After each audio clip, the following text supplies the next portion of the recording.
તો વિદ્યાર્થી મિત્રો આપણે અત્યાર સુધીમાં જે જોયું આપણે ગેલ્વેનિક કોષ વિશે વાત કરી હતી. હવે ગેલ્વેનિક કોષના અંદર કેવું થતું હતું કે રાસાયણિક ઉર્જાનું વિદ્યુત ઉર્જામાં રૂપાંતર થતું હતું. હવે ધીમે ધીમે આપણે વિદ્યુત વિભાજનીય કોષ તરફ જઈ રહ્યા છીએ આ ચેપ્ટરના અંદર. અને વિદ્યુત વિભાજનીય કોષના અંદર શું થાય કે જેના અંદર આપણે વિદ્યુત ઉર્જાનો ઉપયોગ કરી અને કોઈ પણ રાસાયણિક પ્રક્રિયા કે જે બિન સ્વયંસ્ફુરિત છે એને કરાવવાનો પ્રયત્ન કરીએ છીએ. ઓકે, તો વિદ્યુત વિભાજનીય કોષ સમજતા પહેલા આપણે શું સમજવું પડશે કે તમારી જે દ્રાવણો છે, ઓકે, તો એના અંદર વિદ્યુતનું વહન કયા પ્રકારે થાય છે એ આપણે સમજવું જરૂરી છે. ઓકે, અત્યાર સુધીના અંદર આપણે જે પણ વિદ્યુતનું વહન સમજ્યા છીએ એ ખાલી મેટાલિક કંડક્ટર્સ માટે જોયા છે. મેટાલિક કંડક્ટર્સ એટલે કે તમારા જે ધાત્વીય વાહકો છે કે જે તમારા વાયર, માની લો કોપર અથવા તો એલ્યુમિનિયમ લોખંડનો જે વાયર હોય, કોઈ પણ વાયર ટાઈપના જે મટીરિયલ છે એટલે કે જે સોલિડ મટીરિયલ છે એના માટે આપણે જે ઘન વિદ્યુત વાહકો છે અને ધાત્વિક વિદ્યુત વાહકો છે એના માટે આપણે વિદ્યુતનું વહન સમજ્યા છીએ કે એમાં કઈ રીતનું વિદ્યુતનું વહન થાય અને એના અંદર તમારો અવરોધ અને જે વાહકતા છે એ કઈ રીતે ગણાય છે એ આપણે સમજ્યા છીએ. હવે આપણે એ સમજવાનું છે કે જ્યારે વિદ્યુતનું વહન કોઈ પણ વિદ્યુત વિભાજ્ય કોઈ પણ પદાર્થ છે એટલે કે વિદ્યુતનું વહન કોઈ પણ એવું દ્રાવણ છે કે જેમાં વિદ્યુત વિભાજ્ય પદાર્થો ઓગળેલા છે એના અંદર કઈ રીતે થાય છે એ આપણે જોવાનું છે. તો એ સમજતા પહેલા આપણે એ સમજવું પડશે કે વિદ્યુત વિભાજ્ય દ્રાવણોના અંદર એની વાહકતા કઈ રીતે હોય. ઓકે, તો વિદ્યુત વિભાજ્ય દ્રાવણોની વાહકતા સમજતા પહેલા આપણે એ સમજવું પડશે બેઝિક જે વાહકતા અને અવરોધકતાના જે મૂલ્યો હતા એ આપણે સમજવું પડશે. આર અને તમારું જે વાહકતા હતી જી એ આપણે સમજવું પડશે. ઓકે, તો અવરોધ કોને કહેવાય? તો અવરોધ એટલે આપણે જનરલી એને એ રીતે ડિફાઇન કરતા હતા કે કોઈ પણ વાયર હોય એની લંબાઈના સમપ્રમાણમાં હોય છે અને એની આડછેદના ક્ષેત્રફળના વ્યસ્ત પ્રમાણમાં હોય છે અને એને શું કહેવાય આપણે અવરોધ કહેતા હતા. ઓકે, તો અને બીજું એનું V = I × R. તો આપણે એમ કહી શકીએ કે આ R = V/I. તો એનો અર્થ એવો કે એક વોલ્ટેજ વિદ્યુત પ્રવાહ 1 એમ્પિયર 1 વોલ્ટ અને 1 એમ્પિયર જો તમે વિદ્યુત પ્રવાહ પસાર કરો તો એ વખતે તમારો જે અવરોધ છે એ 1 ઓહ્મ જેટલો મળે. ઓકે, હવે R જે છે એ ડિપેન્ડ કોના પર કરે છે? તો R જે છે તમારો એ ડિપેન્ડ કરે છે એની જે તે વાહકનું આપણે જેનો અવરોધ શોધવાનો હોય એ અવરોધ જે તે વાહક છે એનો લંબાઈના સમપ્રમાણમાં અને એને જે આડછેદનું ક્ષેત્રફળ છે એના વ્યસ્ત પ્રમાણમાં હોય છે. હવે અવરોધ શું છે? બેઝિકલી અવરોધ એટલે કે વિદ્યુત પ્રવાહ જ્યારે પસાર થતો હોય ત્યારે એ વિદ્યુત પ્રવાહને પસાર થવા કરતા રોકે, વિદ્યુત પ્રવાહને પસાર થતા રોકે. ઓકે, આપણે એમ કહીએ કે જેનો અવરોધ વધારે હોય એના અંદર જે તાર છે વધારે ગરમ થાય એવું આપણે ક્યાંક ભણ્યા છે. ઓકે, તો આપણે તમે જોશો કે જે હીટર્સ ને એ બધા આવે છે, જે રૂમ હીટર આવે અથવા તો જે વોટર હીટર આપણે જે ઉનાળામાં યુઝ કરીએ એનો અવરોધ ખૂબ જ વધારે હોય એટલે એના લીધે શું થાય કે પાણી એનાથી ગરમ આપણે કરી શકીએ છીએ. ઓકે, તો અવરોધ એ બેઝિકલી શું છે કે તમારા વિદ્યુત પ્રવાહને વાહકમાંથી પસાર થતા રોકે છે. હવે એ લંબાઈના સમપ્રમાણમાં હોય છે અને એના આડછેદના કેવા હોય? વ્યસ્ત પ્રમાણમાં હોય છે. ઓકે, તો એને આપણે શું કરતા હતા? R તરીકે દર્શાવતા હતા અને એનો એકમ જે હતો એ ઓહ્મ હતો. ઓકે, એનો એકમ શું હતો? ઓહ્મ હતો. હવે જો એના SI ના પાયાના એકમો એના શું છે? kg × મીટર/સેકન્ડ ક્યુબ × એમ્પિયર સ્ક્વેર. એટલે kg × મીટર સ્ક્વેર × S-3 એટલે કે સેકન્ડ -3 અને એમ્પિયર -2. હવે એ કેમ કે જો ઓહ્મ એટલે શું થાય? વોટ/એમ્પિયર સ્ક્વેર થાય, વોટ/એમ્પિયર સ્ક્વેર. હવે વોટ = શું થાય? જૂલ/સેકન્ડ. ઓકે, તો જૂલ/સેકન્ડ × એમ્પિયર સ્ક્વેર. હવે જૂલ એટલે શેનો? જૂલ એટલે શું થાય આપણું? Newton × metre. ઓકે, તમારો second into ampere square. Joule એટલે ન્યૂટન ઇન્ટુ મીટર. હવે ન્યૂટન એ આપણને ખબર છે બળનો એકમ છે. બળ એટલે F બરાબર m a. તો બળનો એકમ શું થાય? કેજી ઇન્ટુ મીટર પર સેકન્ડ સ્ક્વેર. તો એ અહીંયા મૂકી દઈએ તો શું થાય? કેજી ઇન્ટુ મીટર, આ મીટર હતું જ પહેલેથી, નીચે સેકન્ડ સ્ક્વેર આવશે, ઇન્ટુ બીજું સેકન્ડ હતું જ, ઇન્ટુ એમ્પિયર સ્ક્વેર. તો તમારું આ યુનિટ આવી ગયું કેજી ઇન્ટુ મીટર સ્ક્વેર પર સેકન્ડ સ્ક્વેર, અરે second cube into ampere square. Okay, આ તમારું યુનિટ આવી ગયું. ઓકે, તો આ જો તમને સમજવા માટે લખવું હોય તો તમે લખી શકો.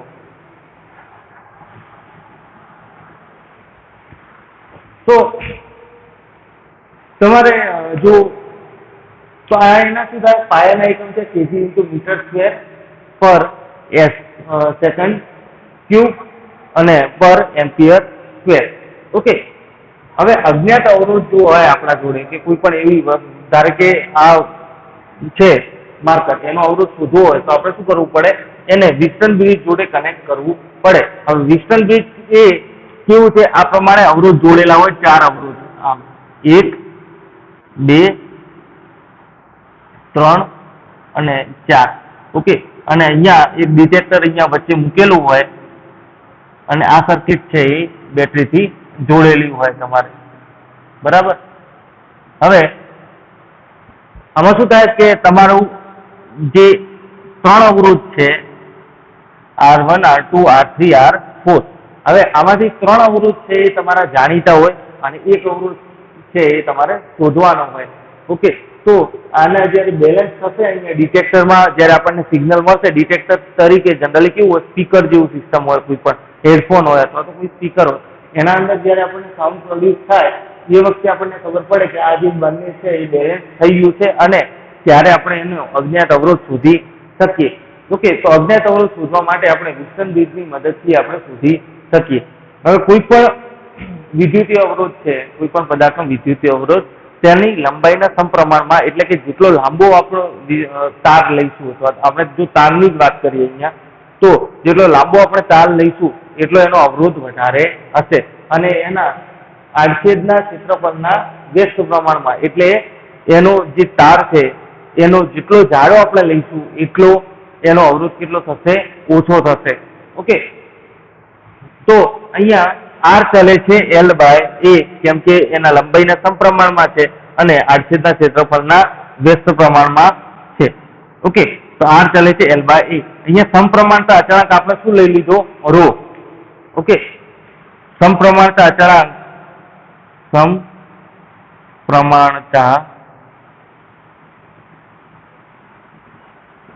ઓકે, સમપ્રમાણતા અચળાંક આપણે શું લઈ લીધો? ρ. તો R બરાબર શું થયું? ρL/A. તો હવે જો તમે અહીંયા R બરાબર ρ છે, અહીંયા L બરાબર 1 મીટર લો અને એમ્પિયર બરાબર શું તો 1 મીટર સ્ક્વેર લો, અરે સોરી, એમ્પિયર નહીં, આડછેદનું ક્ષેત્રફળ છે, તો આડછેદના ક્ષેત્રફળ બરાબર 1 મીટર સ્ક્વેર લો, તો એ વખતે શું થાય? તમારો અવરોધ એ તેમાંથી અવરોધ કોના બરાબર થશે? ρ. હવે ρ ને શું કહેવાય? પ્રતિરોધકતા અથવા તો વિશિષ્ટ અવરોધ કહેવાય છે. ઓકે, ઇંગ્લિશમાં વાત કરીએ આના, તો આને શું કહેવાય? રેઝિસ્ટન્સ, અને આને શું કહેવાય? રેઝિસ્ટિવિટી. ઓકે, રેઝિસ્ટન્સ અને આને શું કહેવાય? રેઝિસ્ટિવિટી. ઓકે, તો પ્રતિરોધકતા અને રોને શું કહેવાય? પ્રતિરોધકતા અથવા તો વિશિષ્ટ અવરોધ. હવે પ્રતિરોધકતા અથવા તો વિશિષ્ટ અવરોધ ક્યારે હોય? એ ક્યારે દરેક જે છે લંબાઈના તાર અને આડછેદના ક્ષેત્રફળ માટે સમાન જ હોય. બદલાય ક્યારે? જ્યારે મટીરિયલ બદલાય, એટલે તમારું રોની વેલ્યુ જે છે પ્રતિરોધકતાની એ બદલાય. ઓકે, એટલે કોઈ પણ તમે મટીરિયલ લો, ધારો કે આપણે લોખંડ લીધું, તો આપણે રો શોધવો હોય તો આપણે કઈ રીતે શોધી શકીએ કે એ લોખંડ છે એનું આપણે 1 મીટર લાંબો તાર લઈએ, 1 મીટર લાંબો આપણે તાર લઈએ અને 1 મીટર સ્ક્વેરનું એનું આડછેદનું ક્ષેત્રફળ લઈએ અને એ વખતે જે આપણને અવરોધ મળે એ એની પ્રતિરોધકતા આપણને કહેવાય છે. એની પ્રતિરોધકતા આપણે કહીએ અથવા તો વિશિષ્ટ અવરોધ કહીએ છીએ. અને જ્યારે આપણે એ જ મટીરિયલ, ધારો કે આપણે લોખંડનું લીધું હતું અને એની પ્રતિરોધકતા આપણે શોધી કાઢી 1 મીટર સ્ક્વેર અને 1 મીટર આપણે એકમ જે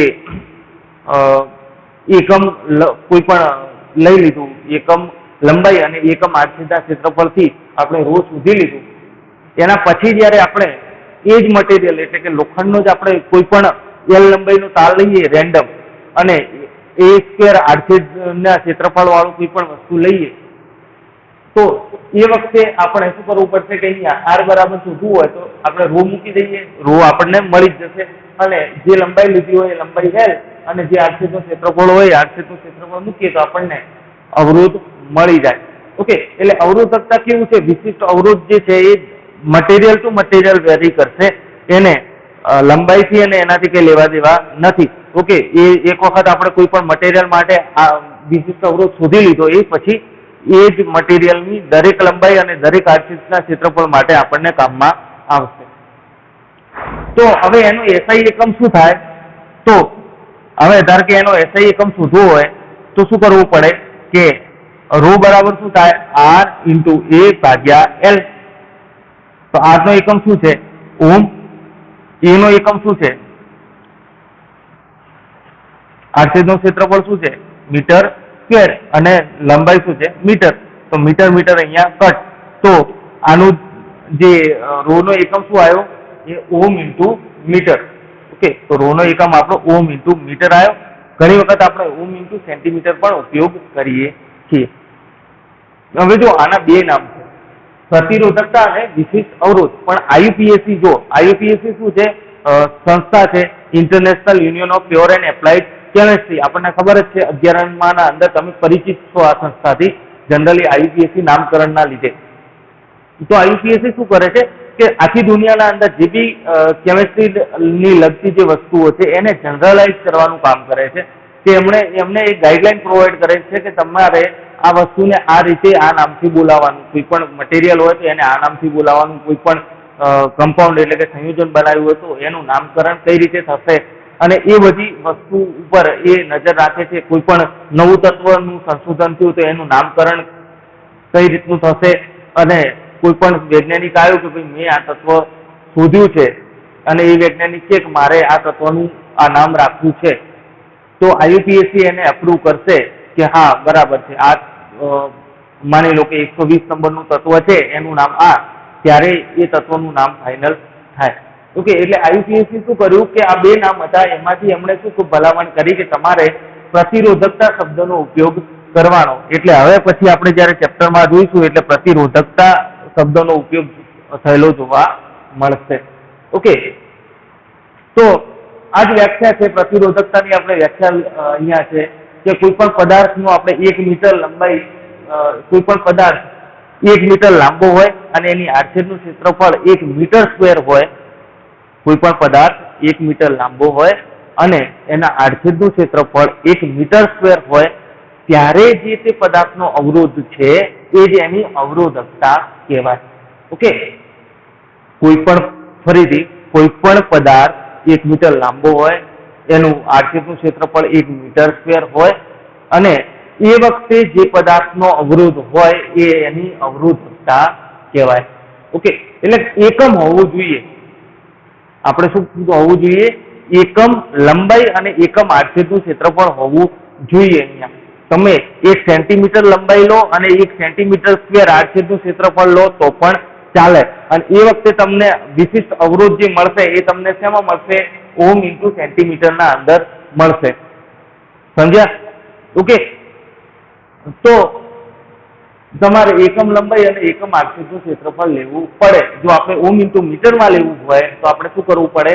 એ પદાર્થનો 1 મીટર લાંબો તાર લેવાનું અને એના આડછેદનું ક્ષેત્રફળ આપણે 1 મીટર સ્ક્વેર રાખવાનું અને એ વખતે જે આપણને અવરોધ મળશે એ એની અવરોધકતા કહેવાશે. ઓકે, હવે અહીંયા 1 ઓમ બરાબર ઓમ ઇન્ટુ મીટર બરાબર શું છે? 100 ઓમ ઇન્ટુ સેન્ટીમીટર. કેમ કે 1 મીટર બરાબર શું થાય? 100 સેન્ટીમીટર. એટલે આપણને સીધું જ અહીંયા ખબર પડી જાય છે. અને 1 સેન્ટીમીટર બરાબર શું થાય? 0.01 મીટર થાય. એટલે 1 ઓમ ઇન્ટુ સેન્ટીમીટર બરાબર 0.01 ઓમ ઇન્ટુ મીટર. ઓકે, આટલા સુધી ક્લિયર? હવે અહીંયા આપણી જે રેઝિસ્ટન્સ એટલે કે અવરોધની જે વાત છે એ અહીંયા પૂરી થાય. રેઝિસ્ટિવિટીની વાત પણ અહીંયા પૂરી થાય છે. રેઝિસ્ટિવિટી એટલે પ્રતિરોધકતાની વાત પણ અહીંયા પૂરી થાય છે. ઓકે, હવે આપણે આવીશું વાહકતા ઉપર. તો અવરોધનો જે વ્યસ્ત છે અવરોધનો જે વ્યસ્ત છે એને શું કહેવાય? વાહકતા. એટલે અવરોધ શું કરે? જે વાહક છે એના અંદરથી વિદ્યુત પ્રવાહ પસાર થતો રોકે. હવે એનો વ્યસ્ત કરીએ તો આપણને શું મળે? વાહકતા મળે. એટલે કે એના અંદરથી પસાર થતો વિદ્યુત પ્રવાહ કેટલો છે એ આપણને ખબર પડે. તો G બરાબર શું થાય? 1/R. અહીંયા ચોપડીમાં L લખેલું છે તો એ તમે કરેક્ટ કરી લીધું. G બરાબર શું થાય? 1/R. હવે અહીંયા શું થશે? R ની આપણે વેલ્યુ મૂકીએ. R ની વેલ્યુ આપણને ખબર છે ρL/E. તો ρL/E આપણે મૂકી દીધું. ઓકે. હવે અહીંયા 1/ρ બરાબર શું થાય? કપ્પા કે. ઓકે, કટપ્પા નહીં હો, કપ્પા. તો K/L. તો અહીંયા પહેલા આપણે વાહકતાની વાત કરી લઈએ, પછી એના ઉપર આવીએ. તો વાહકતાનો SI એકમ છે સિમેન્સ. ઓકે, એને S થી દર્શાવાય. ઓકે, વાહકતાનો જે SI એકમ છે એને શું કહેવાય? સિમેન્સ કહેવાય, અથવા તો એને S થી દર્શાવાય. અને બીજું કે G બરાબર શું? વાહકતા G બરાબર શું થાય? 1/R. તો R નો એકમ આપણને ખબર જ છે, ઓમ છે. એટલે G નો એકમ બીજો શું થાય? ઓમ ઇનવર્સ.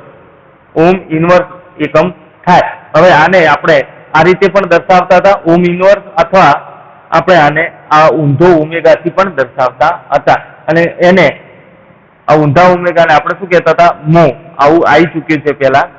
આપણે મો કહેતા હતા, તમે ફિઝિક્સના અંદર ભણ્યા હશો. તો પણ અહીંયા આ બધા જે એકમો છે એનો એક જનરલ એકમ આપણને આપી દીધો, સિમેન્સ. શું થાય? સિમેન્સ. ઓકે, S તરીકે એને દર્શાવાય છે. ઓકે, તો જે રીતે વાહક અવરોધના વ્યસ્તને વાહકતા કહેવાય છે, એ રીતે પ્રતિરોધકતાના વ્યસ્તને પણ આપણે શું કહીએ છીએ? વાહકતા કહીએ છીએ, અથવા તો વિશિષ્ટ વાહકતા કહીએ છીએ. તો આપણે પહેલા એ શબ્દનો ઉપયોગ કરીએ કે વિશિષ્ટ અવરોધના વ્યસ્તને આપણે શું કહેવાય? વિશિષ્ટ વાહકતા. અવરોધના વ્યસ્તને શું કહેવાય? વાહકતા કહેવાય. વિશિષ્ટ અવરોધના વ્યસ્તને શું કહેવાય? વિશિષ્ટ વાહકતા. અહીંયા જો એને વાહકતા, જનરલી વિશિષ્ટ વાહકતાને શું કીધેલું છે? IUPAC એ શું ભલામણ કરેલી છે કે તમારે વિશિષ્ટ વાહકતાની જગ્યાએ વાહકતા શબ્દનો ઉપયોગ કરવાનો છે. પણ જો અહીંયા આપણે આ જે પ્રોબ્લેમ આવશે કે અહીંયા વાહકતા બે વસ્તુ થઈ ગઈ. G ને પણ વાહકતા કહેવાય અને K ને પણ શું કહેવાય? વાહકતા કહેવાય. ઓકે, તો પ્રતિરોધકતાનો વ્યસ્ત શું થયો? પ્રતિરોધકતા એટલે ρ. તો અહીંયા જો તમારે આ શું છે? 1/ρ છે. જો અહીંયા શું છે? 1/ρ. હવે 1/ρ બરાબર આપણે શું મૂકી દીધું? K. તો K બરાબર 1/ρ. હવે K ને શું કહેવાય? કપ્પા, કાપ્પા. ઓકે, K ને શું કહેવાય? કાપ્પા. એ ગ્રીક વર્ડ છે. ઓકે, અને આને શું કહેવાય? વિશિષ્ટ વાહકતા. હવે IUPAC શું કહે છે કે તમારે વિશિષ્ટ વાહકતાની જગ્યાએ શું કરવાનું? વાહકતા શબ્દનો પ્રયોગ કરવાનો. હવે વાહકતા શબ્દનો તમે પ્રયોગ કરશો તો શું થશે કે અહીંયા G ને પણ આપણે શું કહીએ છીએ? વાહકતા કહીએ છીએ. અને K ને પણ આપણે શું કહેવું પડશે? વાહકતા કહેવું પડશે. કાપાને પણ આપણે શું કહેવું પડશે? વાહકતા કહેવું પડશે. તો એ વખતે કન્ફ્યુઝન થશે કે G વાળી વાહકતા છે કે પછી કાપા વાળી વાહકતા છે. ઓકે, તો આપણે શું કરવું પડશે? કાપા વાહકતાની જગ્યાએ આપણે ઇન રૂટીન જો આપણે લેક્ચર્સના એના અંદર આપણે સ્પેસિફાય કરવું પડશે કે અહીંયા કાપા વાળી વાહકતાની વાત છે કે G વાળી વાહકતાની વાત છે. ઓકે, પ્રોબ્લેમ અહીંયા આપણે ગુજરાતી મીડિયમમાં જ આપણને નડે છે. ઇંગ્લિશ મીડિયમના અંદર શું છે કે G છે એનો આપણે કંડક્ટન્સ શબ્દ આપેલું છે. વાહકતા એટલે કંડક્ટન્સ અને વિશિષ્ટ વાહકતા એટલે શું કહેવાય? કંડક્ટિવિટી. એટલે ત્યાં એ વસ્તુ આખી સેપરેટ જ છે કે કંડક્ટન્સ ને કંડક્ટિવિટી. એટલે ત્યાં કોઈ કન્ફ્યુઝન નથી. કન્ફ્યુઝન આપણે ગુજરાતી મીડિયમમાં અહીંયા છે કે બંનેના શબ્દો આપણે ટ્રાન્સલેટ થઈ શું આવ્યા? વાહકતા. ઓકે, એટલે આ પ્રોબ્લેમ અહીંયા આપણને નડવાની છે. તો હવે આના SI એકમની વાત કરી લઈએ. વાહકતા એટલે કાપાવાળી જે વાહકતા છે એનો SI એકમ જો આપણે શોધવો હોય તો શું થાય કે G બરાબર અહીંયા G બરાબર KA/L. ઓકે, તો કાપા બરાબર શું થાય? GL/A. હવે G નો એકમ શું થાય? સિમેન્સ. L નો એકમ, લંબાઈનો એકમ શું છે? મીટર. એમ્પિયર નો એકમ, આડછેદના ક્ષેત્રફળનો એકમ શું થાય? Metre square. હવે મીટર સ્ક્વેર અહીંયા મીટર ને મીટર સ્ક્વેર ના અંદરથી 1 m જતો રહ્યો. તો આ શું થાય? સિમેન્સ પર મીટર એટલે સિમેન્સ ઇન્ટુ મીટર ઇન્વર્સ થાય. ઓકે, તો અહીંયા એસઆઈ કહું છું કે સિમેન્સ ઇન્ટુ મીટર ઇન્વર્સ, ઘણી વખત આપણે સિમેન્સ ઇન્ટુ સેન્ટીમીટર ઇન્વર્સ પણ લઈ શકીએ. તો આપણે કન્વર્ઝન જોઈ લઈએ સિમેન્સ ઇન્ટુ મીટર ઇન્વર્સ થી સિમેન્સ ઇન્ટુ સેન્ટીમીટર ઇન્વર્સ. તો આપણે આ જ કન્વર્ઝન ની વાત કરીએ કે સિમેન્સ ઇન્ટુ સેન્ટીમીટર ઇન્વર્સ છે કે સિમેન્સ ઇન્ટુ સેન્ટીમીટર ઇન્વર્સ છે, તો આપણે શું કરવું પડશે કે જો આપણે સીધું સમજીએ કે ચલો સિમેન્સ પર ભાગ્યા સેન્ટીમીટર શું આપણે, ઓકે, તો હવે 1 સેન્ટીમીટર બરાબર શું થાય? 10⁻² મીટર. ઓકે, તો સિમેન્સ ભાગ્યા 10⁻² શું થાય? મીટર. આ બંનેને આપણે ઉપર લઈ જઈએ તો શું થાય? 10⁻² સિમેન્સ ઇન્ટુ મીટર ઇન્વર્સ. તો તમારું 1 સિમેન્સ ઇન્ટુ સેન્ટીમીટર ઇન્વર્સ શું આવ્યું? 10⁻² સિમેન્સ ઇન્ટુ મીટર ઇન્વર્સ. એટલે આપણે 1 સિમેન્સ ઇન્ટુ સેન્ટીમીટર ઇન્વર્સ બરાબર 10² એટલે કે 100 સિમેન્સ ઇન્ટુ મીટર ઇન્વર્સ થાય. આપણે રિવર્સ ડાયરેક્શનના અંદર વાત કરીએ તો 1 siemens into centimetre metre inverse બરાબર કેટલા સિમેન્સ ઇન્ટુ સેન્ટીમીટર ઇન્વર્સ ના અંદર કન્વર્ટ કરવું હોય તો જો 1 મીટર બરાબર શું થાય? 10⁻² સેન્ટીમીટર થાય. હવે બંને બાજુ આપણે ઇન્વર્સ જોઈએ છે, આપણે મીટર નહીં જોતું, તો બંને બાજુ શું કરીએ? આપણે ઇન્વર્સ કરી દઈએ તો 1 મીટર ઇન્વર્સ બરાબર શું થાય? 10⁻² સેન્ટીમીટર ઇન્વર્સ. તો આજ સીધું મૂકી દઈએ અહીંયા કે 10⁻² siemens into centimetre inverse. Okay, તો 1 સિમેન્સ ઇન્ટુ મીટર ઇન્વર્સ બરાબર શું થયું? 10⁻² એટલે 0.01. આપણે આમ પણ લખી શકીએ 0.01 siemens into centimetre inverse. Okay, આ કન્વર્ઝન લખવું હોય તો રાખું છું. હવે કોઈ પણ પદાર્થની આપણે વાહકતા શોધવી હોય કે આપણે કે વાળી જે વાહકતા છે એની વાત કરીએ છીએ તો આપણે શું કરવું પડે કે L બરાબર 1 મીટર લેવું પડે અને A બરાબર શું લેવું પડે? આપણે આડછેદનું ક્ષેત્રફળ 1 મીટર સ્ક્વેર લેવું પડે અને એકમ લંબાઈ અને એકમ આડછેદનું ક્ષેત્રફળ આપણે લઈએ અને એ વખતે જે વાહકતા હોય એટલે કે G ની વાત કરું છું, એ વખતે જે વાહકતા હોય એ જ એની વાહકતા એટલે કે વિશિષ્ટ વાહકતા થાય છે. ઓકે, તો આપણે વિશિષ્ટ વાહકતા જે રીતે આપણે આને પ્રતિરોધકતામાં કરતા હતા એવું જ અહીંયા કરવાનું છે કે એકમ લંબાઈનું તાર લેવું. એકમ કોઈ પણ પદાર્થની વાહકતા સિમેન્સ ઇન્ટુ મીટર ઇન્વર્સમાં ત્યારે હોય જ્યારે એની લંબાઈ 1 મીટર હોય અને આડછેદનું ક્ષેત્રફળ કેવું હોય? 1 મીટર સ્ક્વેર હોય. ઓકે, તો એ વખતે જે આપણને વાહકતા મળે છે એ શું મળે? જે આપણને વાહકતા મળશે ગમે તે ધારો કે x મળી તો x into x siemens into centimetre inverse અથવા તો x સિમેન્સ ઇન્ટુ મીટર ઇન્વર્સના અંદર વાહકતા મળશે. ઓકે, તો અહીંયા ફરીથી કે કોઈ પણ આપણે તાર લીધો જેની લંબાઈ 1 મીટર હોય અને આડછેદનું ક્ષેત્રફળ 1 મીટર સ્ક્વેર હોય અને એ વખતે એની જે વાહકતા છે એ જ એની વિશિષ્ટ વાહકતા એટલે કે જે કપાવાળી વાહકતા છે એ છે.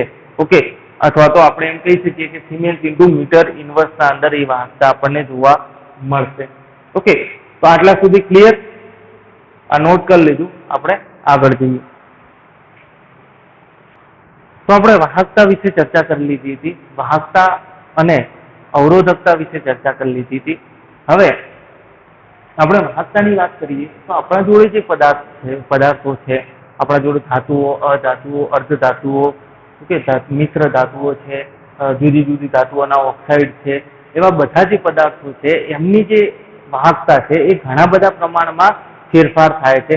જ્યાં આપણે ધાતુઓની જે વાહકતા છે એ બહુ બધી વધારે હોય છે, જ્યારે અર્ધધાતુઓની અને અધાતુઓની જે વાહકતા છે એ કેવી આપણને ઓછી જોવા મળે છે.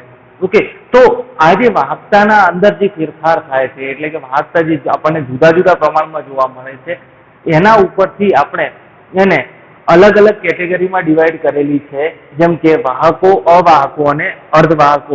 હવે જો વાહકો, અવાહકો અને અર્ધવાહકો જે છે એ તમારે ઓલરેડી પહેલા ચેપ્ટરના અંદર તમે જે ઘન અવસ્થા ચેપ્ટર છે એના અંદર પણ તમે ઓલરેડી ભણી ચૂક્યા છો કે કેટલાથી કેટલી વાહકતા હોય તો એને આપણે વાહકતા કહીએ, કેટલાથી કેટલી હોય તો એને અવાહક કહીએ. ઓકે, તો એ પણ આપણે આના અંદર ઇન્ક્લુડ કરેલું છે. તો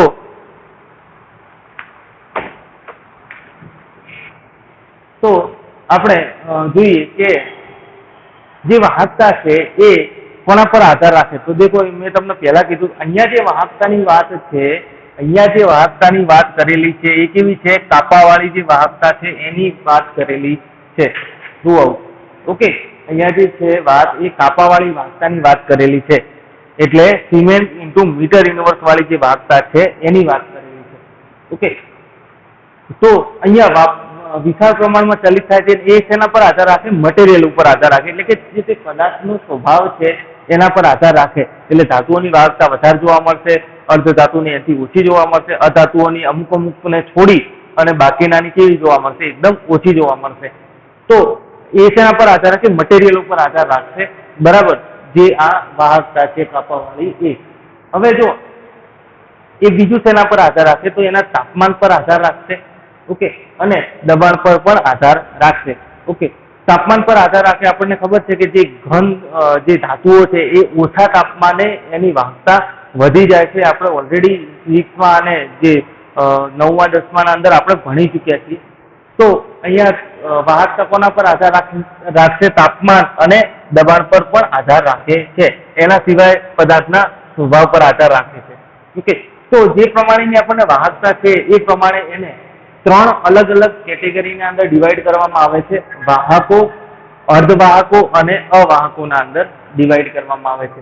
તો આપણે જોઈએ કે વાહકો કોને કહેવાય? તો વાહકો એ જો ધાતુ અને એની મિશ્ર ધાતુ, એટલે કે આપણે જે મેટલ છે, પ્યોર મેટલની આપણે વાત કરીએ, ગોલ્ડ, કોપર, ઝીંક, પછી આયરન, તો એ બધી જે ધાતુઓ છે એનાથી અને એની મિશ્ર ધાતુઓ, એટલે એના અંદરથી બનેલી જે મિશ્ર ધાતુઓ છે, તો એની વાહકતા આપણને ખૂબ જ વધુ પ્રમાણમાં જોવા મળે છે. એની સાથે સાથે અમુક જે મટીરિયલ છે, જેમ કે ઓર્ગેનિક પોલિમર છે, ઓકે, એના અંદર પણ અમુકના અંદર આપણને ખૂબ વધારે પ્રમાણમાં એની વાહકતા જોવા મળે છે. એના સિવાય અમુક અધાતુઓ છે, જેમ કે કાર્બન. ઓકે, કાર્બનના જે અપરૂપો હતા એના અંદર કાર્બન બ્લેક અને ગ્રેફાઇટ એ આપણને ખૂબ જ સારી વાહકતા આપે છે. તો એ બધી જે એ બધા જે છે એમની જે વાહકતા છે 10⁴ થી લઈ અને 10⁷ સિમેન્સ ઇન્ટુ મીટર ઇનવર્સના અંદર આવે છે. અને એ આપણને સેવા વાહકો તરીકે જોવા મળે છે. ઓકે, તો અહીંયા તમે ટેબલ 3.1 અંદર પણ તમે જોશો, ટેબલ 3.2 ના અંદર, તો એના અંદર પણ આપણને સોડિયમ, કોપર, સિલ્વર, ગોલ્ડ, આયરનની વાહકતા આપેલી છે. અને એ સિમેન્સ ઇન્ટુ મીટર ઇનવર્સમાં છે અને 10⁻³ આપણને 2.1 સોડિયમની 2.1 ગુણ્યા 10⁻³, કોપરની 5.9 ગુણ્યા 10⁻³ એ રીતે આયરનની 1 ગુણ્યા 10⁻³ છે. ઓકે, એટલે એપ્રોક્સ આટલી થાય 10⁴ થી લઈને 10⁷ સિમેન્સ ઇન્ટુ મીટર ઇનવર્સ છે. આ પહેલા ચેપ્ટરના અંદર આપણને આપેલું હતું 10⁴ થી 10⁷ છે. તો આ જે છે કેટલાક કાર્બનિક પોલિમર પણ ઇલેક્ટ્રોનની વાહક છે. તો આ વધુ હોવાથી એને આની વાહકતા જે છે એ આટલી બધી વિશાળ હોવાથી એને શું કહેવાય છે? વાહકતા. આપણને એને વાહકો તરીકે કહીએ છીએ. એને શું કહેવામાં આવે? વાહકો, વિદ્યુતના વાહકો કહેવામાં આવે છે. હવે અમુક જે મટીરિયલ છે, જેમ કે કાચ છે, સિરામિક છે, પ્લાસ્ટિક છે, ઓકે, તો આવા જે પદાર્થ, જેમ કે લાકડું છે, આવા જે પદાર્થો છે એની વાહકતા કેવી હોય? એકદમ ઓછી હોય છે. એટલે કોઈ બી વસ્તુને, કોઈ પણ માણસને કરંટ આવ્યો હોય તો આપણે શું કરીએ? એને લાકડાથી દૂર કરવાનો ટ્રાય કરીએ છીએ. કેમ કે લાકડાની જે વાહકતા છે એકદમ ઓછી છે. ઓકે, તો એના લીધે એ શું થાય? એને આપણે શું કહીએ? અવાહક કહીએ છીએ. એ વિદ્યુતનું કેવું છે? અવાહક છે. ઓકે, રબર પણ કેવું છે? વિદ્યુતનું અવાહક છે. તો આવા જે બધા છે પદાર્થો એને શું કહેવાય? વિદ્યુતના અવાહકો કહેવાય છે. હવે અવાહકો કેમ કહેવામાં આવે છે? કેમ કે એમની વાહકતા એકદમ ઓછી છે, એટલા માટે એને શું કહેવામાં આવે? અવાહકો કહેવામાં આવે છે. હવે આ જે અવાહકો છે એની જે વાહકતા છે એ 10⁻20 સિમેન્સ ઇન્ટુ મીટર ઇનવર્સથી 10⁻10 સિમેન્સ ઇન્ટુ મીટર ઇન્વર્સ જેટલી આપણને જોવા મળે છે. ઓકે, હવે આવીએ અર્ધવાહકો. અર્ધવાહકો એટલે આની વાહકોની જે વાહકતા છે અને અવાહકોની જે વાહકતા છે એના બેના વચ્ચે જે વાહકતા આપણને જોવા મળે એને શું કહેવાય? અર્ધવાહકો કહેવામાં આવે છે. ઓકે, તો આની જો વાહકતા જોશો તો આપણને જોવા મળશે 10⁻6 સિમેન્સ ઇન્ટુ મીટર ઇન્વર્સ થી 10⁴ સિમેન્સ ઇન્ટુ મીટર ઇન્વર્સ જોવા મળે. ઓકે, હવે અર્ધવાહકો કેવા હોય?